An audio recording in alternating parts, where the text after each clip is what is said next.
Hello everyone.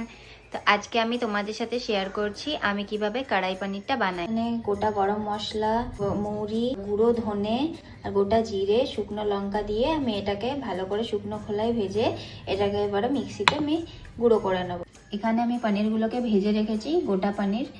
তো এখানে 200-400 গ্রাম পনির আছে, এটাকে আমি কেটে নেবো। আর এখানে আছে পেঁয়াজ, রসুন, টমেটো, কাঁচা লঙ্কা, আদা। এটাকে আমি সাদা তেলে ভালো করে একটু ফ্রাই করে নিয়েছি, এটাকে মিক্সিতে আমি বেটে নেবো। এখানে ফ্রাইং প্যানের মধ্যে তেল দিয়েছি, সাদা তেল, একটু বাটার আর গোটা গরম মশলা।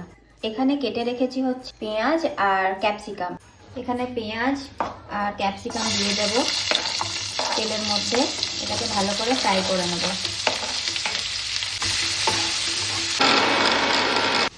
মশলাটা দেখো ডাস্ট হয়ে গেছে।